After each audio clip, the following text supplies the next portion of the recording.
नमस्ते। आज सुबह मेरे पतिदेव ने एक टाइटल दिया मुझे, भ्रष्टाचारी मच्छर। अब ये टाइटल इतना बढ़िया है, इसको इंग्लिश में ट्रांसलेट करके मजा नहीं आएगा। मैंने सोचा आज video for a change Hindi में बनाती हूँ। तो मैं लेखिका हूँ, कहानियां भी काफी लिख चुकी है बचपन से ही। भ्रष्टाचारी मच्छर के ऊपर कहानी ऐसा है। एक कॉलोनी में दो मच्छर रहते थे। ठीक है, कॉलोनी आपको मालूम है, बहुत सारे बिल्डिंग्स रहते हैं, पार्क्स है, सब कुछ है। तो शाम को 6 बजे मच्छर का टाइम होता है निकलने का, आदमी का खून पीने के लिए। तो दोनों में दोस्ती थी, दोनों साथ साथ निकलते थे खून पीने के लिए। तो एक दिन ऐसे चलते चलते खिड़की से एक घर में देखा, एक आदमी बैठ के ध्यान कर रहे थे। आंख बंद करके बैठ के ध्यान कर रहे थे। तो एक मच्छर बोला, अभी ना मैं उसको उसके पास जाके उसकी नाक में बैठ के खून पीऊंगा, बहुत मजा आएगा। क्योंकि वो ध्यान में, इतना ध्यान में रहते हैं, अगर सच्ची में ध्यान है तो उसको पता ही नहीं चलना चाहिए, है ना। दूसरा मच्छर बोला, नहीं यार ऐसे मत करो। वो ध्यान करने की कोशिश कर रहे हैं, जरूरी थोड़ी कि शुरू से ही सबका ध्यान ऐसे ही डीप हो जाएगा। मत तंग करो, उसको करने दो। लेकिन ये तो नटखट जो था, खिड़की से अंदर जाके उसकी नाक पे बैठ के खून पीने लगा। थोड़ी देर बेचारा ऐसे नाक ऐसे ऐसे करके देखा, नहीं हो रहा था।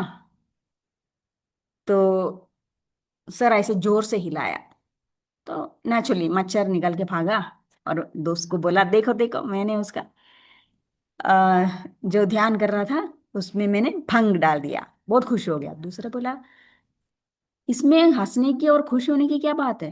तुमने किसी को तंग किया, ये ठीक बात नहीं है। अरे यार बहुत मजा आ गया। तो दोनों आगे चले।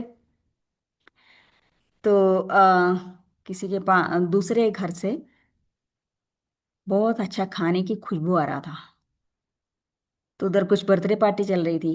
बोला, अरे देखो खूब सारे बच्चे हैं, बच्चों का खून बहुत मीठा होगा, मैं उधर जा रही हूँ। दूसरे बोला, मत करो ऐसे, वो थोड़ी मानने वाला है। वो जाके बच्चों को खूब तंग किया। वापस आया, तब तक इसने कोई आदमी का, जो पार्क में बैठा था, थोड़ा सा खून पी के उसका पेट भर गया, वो बैठा हुआ था। तो ये बच्चों का खून पी के आया तो देखा उसका पेट इतना मोटा, इतना मोटा हो रहा था, एकदम लाल खून से। इतने बोले, इतना सारा तुमने खून पिया? बहुत मजा आया बच्चों का, एकदम कौड़ा कौड़ा। आहा क्या मजा है, यू का तुम सोच नहीं सकते। बोला, नहीं ये ठीक बात नहीं है। तो ऐसे ही जाते जाते ना, ये बहुत ऐसे बदमाशी करते थे, बिना बात तंग करते थे। तो एक दिन दोनों ऐसे, दूसरे दिन शाम को एक आदमी बैठा हुआ था पार्क में। दोनों ने जाके बोला, अरे आज बहुत भूख है, इससे थोड़ा सा खून ले लेते हैं। तो दोनों उसके एक एक टांग में बैठ के खून पीने लगा। जो एक मच्छर दो किसी को तंग नहीं करने देते थे, वो थोड़ा सा पी के पेट थोड़ा सा हो गया, वो निकल आया। दूसरा पीते जा रहा था, पीते जा रहा था, पीते जा रहा था। और उस आदमी ने हाथ उठाया, फचक मार दिया उसको। ठीक है, क्योंकि उसने इतना गंदा काम करके अपना विवेक बुद्धि खो गया था। देखो, हमको किसी को कोई आशीर्वाद देना है तो सबसे अच्छा आशीर्वाद है, तुम्हारी विवेक बुद्धि जागृत रहे। उससे ज्यादा कुछ भी नहीं है। विवेक बुद्धि हमारा कायम है तो कोई भी सिचुएशन में हम सही निर्णय ले सकते हैं। हमारा सारा जीवन का गति जो है ना, निर्णय लेने पर आधारित है। सो ये कहानी को देखे तो आदमी की स्टोरी देखो, आप आदमी की कहानी कैसे रहता है। जब सही काम करते हैं, अपने धर्म के अनुसार कर्म करते हैं, दूसरों को मदद करते हैं, बिना बात में तंग नहीं करते हैं, रिश्वत नहीं लेते हैं, और अपने बच्चे और बीवी को अ, अपनी कमाई का, पैसे का खाना खिलाते हैं, रिश्वत से नहीं। रिश्वत से पैसा आया, वो खाना खाया, तो विवेक बुद्धि गया आउट ऑफ द विंडो, ठीक है, नहीं रहता है।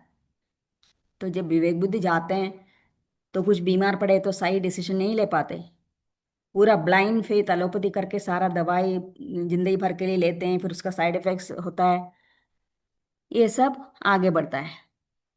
तो मनुष्य को ध्यान रखना चाहिए कि जब हम अनुचित कर्म करते हैं, स्वार्थ, क्रोध या असत्य के मार्ग पर चलते हैं, तो धीरे धीरे हमारा विवेक क्षीण हो जाता है, हो ही जाता है, आप कुछ नहीं कर सकते। और जब विवेक सो जाता है, जब जीवन का निर्णय भूल भुलैया बन जाते हैं, तो अगर सही रास्ते पे है तो उसी टाइम पे आपको क्या मदद चाहिए, उसी हिसाब से आदमी मिलेंगे आपको या डॉक्टर मिलेंगे, जो भी है, आपको सही रास्ते पे यूनिवर्स ले जाते हैं।